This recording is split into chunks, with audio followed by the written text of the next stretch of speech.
Unless the trade is really good, unless the trade meets all your criteria and it follows all the rules, you shouldn't make the trade. Again, it's about return of capital, not return on capital. That's the most important thing when you are trading or investing. Hey, passive traders. Today, I want to talk about something that I learned on Shark Tank that actually made me a better trader. It was a huge lesson that I want to impart on you. And in fact, there's actually 2 other lessons that I want to share with you. So 3 lessons total. You get 2 for free.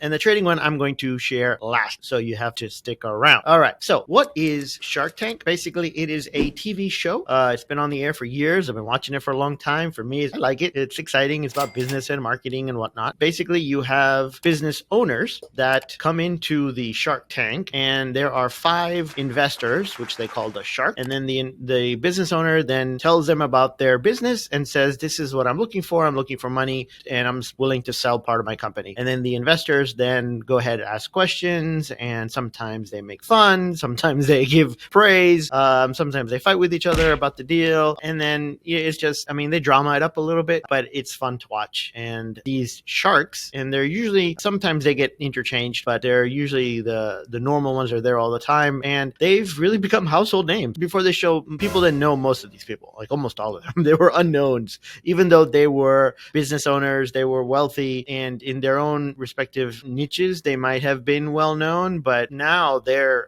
speaking, they're on TV, they are writing books that are not very good, all sorts of things. And so it's really taken off, and they have Dragon's Den in the UK, which is a similar show. They have another show very similar in India. So the whole idea is catching on. Why is this important? Well, what are the lessons that we can learn? This is a show about investing in businesses, right? And as investors, that's what we're doing. But we invest in large public companies. These guys are investing in smaller private companies. So it's a little bit different. But it is important to know and how they think and the way they think about it, because getting rich can be a fluke. A lot of people have gotten rich and then they give it all back. They lose it. So getting rich can be a lot easier and is a lot easier than staying rich. Staying rich takes a lot of work, okay? And all of these sharks have been able to get wealthy, and then they're continuing to get wealthier as time goes on. At least that's what they pretend or they show. How they do it, and more importantly, how they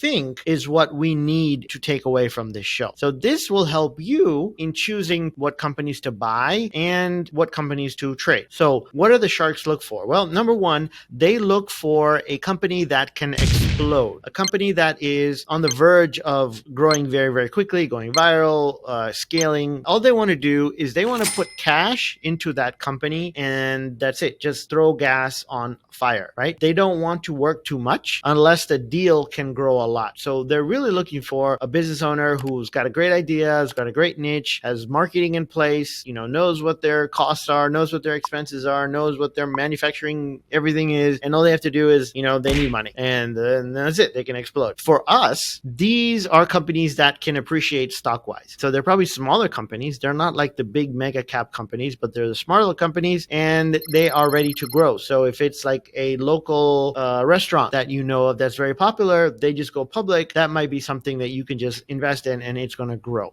right? Number 2, these investors, the sharks, they want to see that a company has been growing rapidly, not slowly over the last maybe 10 years. So if somebody comes in and they say, well, I have been running this company and I did 5,000 in sales, and then I did 10,000 in sales, then I did 15,000 in sales. They're like, yeah, what am I going to do investing in your company? You're not making any money or anything serious. So goodbye, no deal, right? They want to invest in companies that are growing, scaling very, very rapidly. That's also the type of company whose stock price will appreciate. Once it becomes a big mega cap company, once everybody owns it, then yes, it can do fine by just growing a few percent every year. But if it's a small cap company, it needs to grow, 100%, 200% every year continuously to make any money. And then number 3, they want to know that the owner themselves knows his or her numbers, meaning that they know what their costs are. They know how much it costs to acquire a customer, they want to know how much they're spending on advertising, what their margins are, what their employee expenses are, all that stuff. And they want to know customer lifetime value. So with two numbers, customer lifetime value and cost to acquire a customer, you can tell how fast a company is going to grow and how fast it can grow and where it will stop growing by just knowing the cost to acquire a customer and the lifetime value. You can actually figure out, hey, it's growing,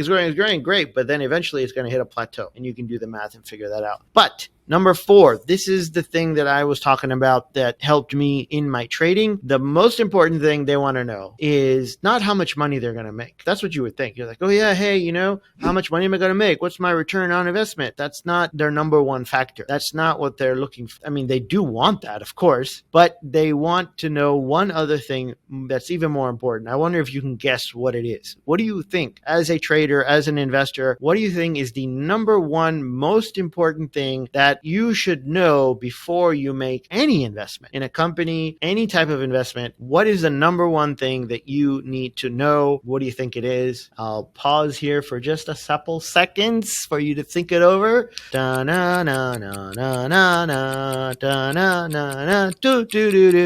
right, time's up. The thing they care about most is when they will get their money back. Of course, they want it back. That's a lot more important than how much money can I make doing this. A lot small people, small investors, small traders, they all run after like, this trade can make me 1,000,000% overnight. And that's when they get suckered, right? A lot of the advertisements that you see online from trading gurus all say the same things. Like, oh, you can make 100% overnight. You can make 200%. You made 300%. You made 5,000% in 6 days. All this kind of nonsense, because that appeals to the greedy person that is not sophisticated as an investor or a trader and is just running from thing to thing to thing. So if that's the kind of thing that you're looking at, then you really know that, hey, no, I need to change my mindset, because the rich folk, the wealthy, think about it in a sense of, can I get my money back? I better. And number 2, when will I get my money back? Is it going to take me a month? Is it going to take me a year? Is it going to take me 6 years? Right? When am I going to get my money back? And then whatever I get after that, hey, that's gravy. That's wonderful. But that's not the number one thing. The number one thing is, can I and when? Okay. Warren Buffett says this with his 2 rules, right? He goes, number 1, never lose money in investment. And number 2, never forget rule number 1, right? And other people have ripped that off, the 2 rules or the number 1 rule or whatever it's called. But you have to, as a wealthy person, you have to look at it and say, number 1, I cannot lose my money. And number 2, when am I going to get my money back? So too many people, again, too many traders, they look at it and they see only the potential return. How much can I make? I can only make 5% on this trade, or I can only make 10%. Oh, that's not worth it. I want to make 300% on this trade. Don't judge a trade based on how much you can make. Base it on how risky the trade is, right? If you're looking to make 100%, it's going to be a lot riskier than if you're looking to make 5%. But over time, if you can do that same 5% trade over and over and over and over again, compounded, you'll make a lot more money than just trying to hit a home run every single time, which is not possible. Ask any baseball guy, right? Any baseball player out there will tell you, yeah, hitting home run every time, not possible. Most likely you end up striking out more than hitting home runs. So this is the things that I've learned from Shark Tank. Now I've learned other things as well, how to value a company, how important the marketing part is and all that stuff. But in terms of us as investors, as traders, I thought that I wanted to share this one with you, where it's in every single trading scenario that you go to. It's, number 1, can I get my money back? And when is it going to get back? So if you're looking to even buy a business, right? That's how they value the business. So they look at how much money is the business making, and then the value of that business is 3 times that amount, 4 times, 5 times that amount. So whatever the profit is in the business, you multiply that by 2 times, 3 times, that's the value of the business. And that's like, okay, if I buy this business, it's going to take me this many years to get my money back. So when you buy a stock, right, I wonder if you've ever asked yourself that question. It's like, hey, look, this stock is trading at a $100 a share. When am I going to get that $100 back? Because you're basically investing it in the company, right? Yes, you can sell at any time. That's just liquidity. That doesn't mean that it's safe. But when can I get that money back? Now, if they give you a 2% dividend, hey, that's wonderful. That's going to take me 50 years to get my money back. That's not good enough, right? Is the company growing fast enough that I can get my money back in 3 to 4 to 5 years?